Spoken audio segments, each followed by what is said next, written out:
오늘 우리에게 주신 하나님의 말씀은 로마서 4장 18절에서 25절까지 말씀입니다.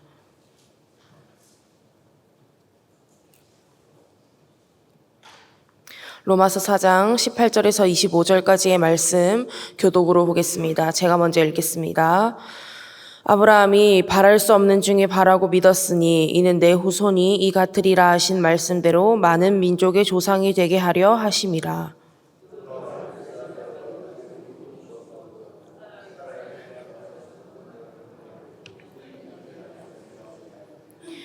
믿음이 없어 하나님의 약속을 의심하지 않고 믿음으로 견고하여져서 하나님께 영광을 돌리며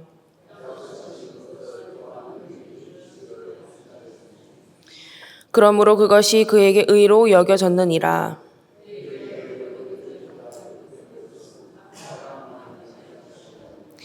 의로 여기심을 받을 우리도 위함이니 곧 예수 우리 주를 죽은 자 가운데서 살리신 이를 믿는 자니라. 범죄한 것 때문에 내줌이 되고 또한 우리를 의롭다 하시기 위하여 살아나셨느니라. 아멘. 할렐루야. 오늘도 하나님의 말씀을 통해 풍성한 은혜 누리시기를 축복합니다. 어제에 이어 오늘 본문에도 믿음으로 의롭다 여김을 받은 아브라함의 이야기가 계속되고 있는데요. 여러분 하나님을 믿으시죠? 그런데 우리가 하나님을 믿을 때에 자주 범하는 실수 중에 하나가 뭐냐면 하나님을 내 틀 안에 가두어 두는 것입니다. 그래서 내가 경험한 하나님, 내가 아는 하나님으로만 믿고 생각하는 거예요. 물론 이것도 하나님을 믿는 거긴 하지만 이것은 온전한 믿음이 아닙니다. 그렇기에 우리에게는 하나님을 하나님으로 알고 믿는 온전한 믿음이 반드시 필요합니다. 그러면 오늘 본문에서 나타난 하나님의 하나님 되심은 어떠한 것들이 있을까요? 먼저는 한계를 뛰어넘어 역사하시는 하나님을 믿으시기 바랍니다. 오늘 본문 18절을 보겠습니다. 아브라함이 바랄 수 없는 중에 바라고 믿었으니. 아브라함은 바랄 수 없는 중에 믿었다고 했는데 그 바랄 수 없는 상황이 19절에 이렇게 나오고 있습니다. 그가 백세나 되어 자기 몸이 죽은 것 같고 사라의 태가 죽은 것 같음을 알고도 믿음이 약하여지지 아니하고. 아브라함은 하나님께서 사라의 태를 통해서 후손을 주실 것이고 많은 민족의 조상이 되게 하겠다는 하나님의 약속을 바라고 믿은 것입니다. 하지만 분명한 한계가 있었습니다. 나이는 100세가 되었고 자신과 사라의 몸은 더 이상 생명을 생산할 수 없는 몸이 되었습니다. 그래서 바랄 수 없는 중이라고 표현을 한 거예요. 그러나 아브라함은 이 바랄 수 없는 중에 하나님의 약속을 소망했고 하나님의 약속을 믿었습니다. 그 결과 어떻게 되었습니까? 사라의 태를 통해서 이삭이 태어나고 많은 후손들이 태어났다는 것을 우리는 성경을 통해서 이미 잘 알고 있습니다. 아브라함에게는 바랄 수 없는 분명한 한계가 있었습니다. 그러나 하나님께서는 그 한계를 뛰어넘으셨습니다. 여러분, 아브라함에게 역사하셨던 하나님께서 오늘 저와 여러분의 삶에도 한계를 뛰어넘어 역사하시는 줄 믿으시기 바랍니다. 하나님께서는 우리의 한계를 뛰어넘어 우리의 생각을 뛰어넘어 일하시는 줄 믿습니다. 죄, 죽음, 고난, 우리의 삶의 여러 가지 문제와 어려움들, 그 어떤 것들도 하나님의 역사를 가두고 막을 수는 없습니다. 그 어떤 것들도 우리를 향하신 하나님의 사랑을 끊을 수 없다는 것입니다. 때로는 우리가 믿는 하나님이 내 생각이나 내 이성이나 내 상황이나 환경과는 정반대에 서 계신 것처럼 느껴질 수도 있습니다. 하지만 그럴 때 우리는 무엇을 따라가야 합니까?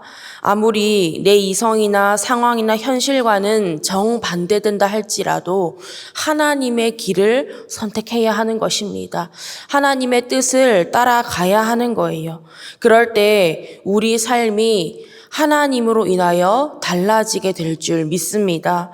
한계를 뛰어넘으시는 하나님 안에서 우리의 믿음도 한계를 뛰어넘을 수 있는 것입니다.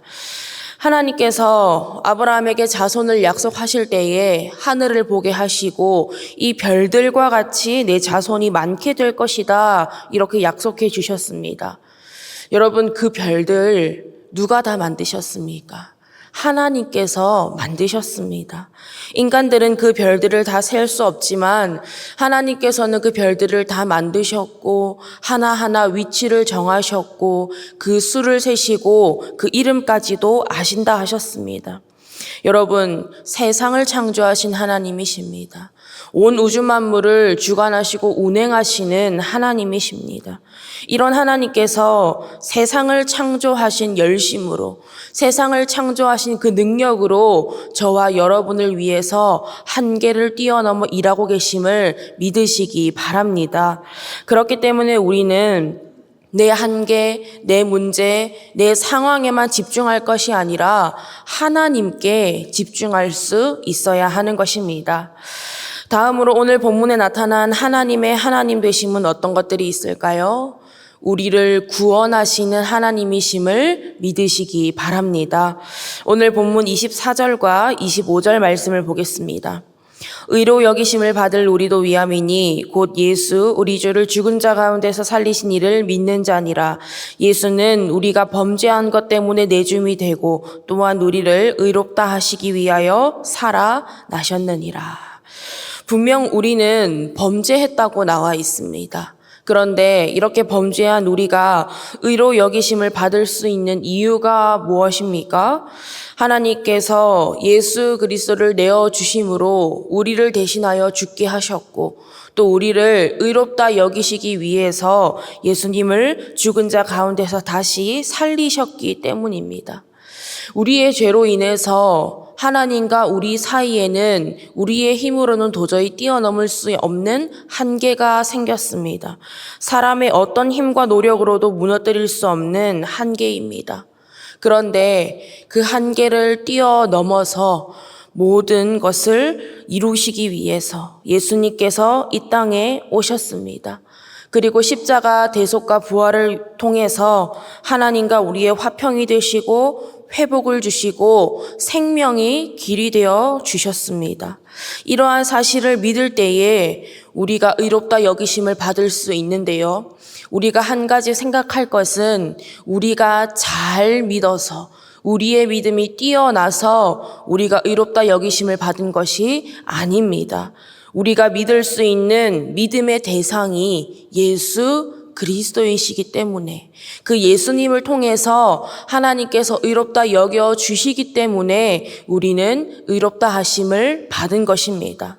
아브라함도 사실은 부족한 모습이 얼마나 많았습니까? 여러분 잘 아시잖아요. 중간중간 하나님의 뜻과는 반대되는 선택을 했고 다른 길로 갔던 경우도 있었습니다. 그러나 그런 아브라함이 믿음의 조상이 되고 의롭다 여김을 받을 수 있었던 것은 아브라함이 완벽해서가 아닙니다. 아브라함을 선택하시고 부르시고 택하시고 이끄시는 하나님께서 의롭다 여겨 주셨기 때문입니다. 마찬가지로 저와 여러분을 선택하시고 부르시고 이끄시는 하나님께서 저와 여러분을 의롭다 여겨주심을 믿으시기 바랍니다. 여기에는 우리에게 아무런 공로도 아무런 자격도 없습니다. 의롭다 여김을 받을 수 있는 조건이 우리에게 있지 않다는 거예요. 의로우신 하나님께서 우리를 의롭다 여겨주셨기 때문에 죄인된 저와 여러분이 의인된 삶을 살아갈 수 있는 것입니다. 이것이 얼마나 큰 사랑과 은혜입니까? 여러분, 이런 하나님의 하나님 되심이 지금까지 저와 여러분을 인도하셨고 오늘도 살아가게 하실 것이고 앞으로의 삶도 인도해 나가실 것을 믿으시기 바랍니다. 이러한 믿음 가지고 오늘 하루도 한계를 뛰어넘으시는 구원자 하나님으로 인해서 한계를 뛰어넘는 삶, 의인된 삶을 다 살아갈 수 있는 저와 여러분 밀양선결교회 모든 성도님들 될 수 있기를 간절히 바라고 원합니다. 기도하겠습니다. 하나님, 오늘도 하나님의 귀한 말씀을 허락하여 주시고 말씀과 기도로 하루를 시작하게 하심에 감사드립니다. 한계에 갇혀 죽어가던 우리를 위해 모든 한계를 뛰어넘어 찾아와 주시고 사랑하여 주신 은혜에 감사드립니다. 그 사랑과 은혜가 있었기에 죄를 벗어버리고 의롭다 여김을 얻은 삶을 살아갈 수 있음을 고백합니다. 우리에게 그런 자격이 있음이 아니라 오직 주님의 십자가 사랑과 은혜임을 평생에 잊지 않는 믿음의 삶이 되기를 원합니다. 우리를 의롭다 여기시고 자녀 삼아주신 주님 따라 이 생명의 길로 끝까지 잘 걸어갈 수 있는 우리 모두가 되게 하여 주시옵소서. 감사드리며 예수님의 이름으로 기도드립니다. 아멘.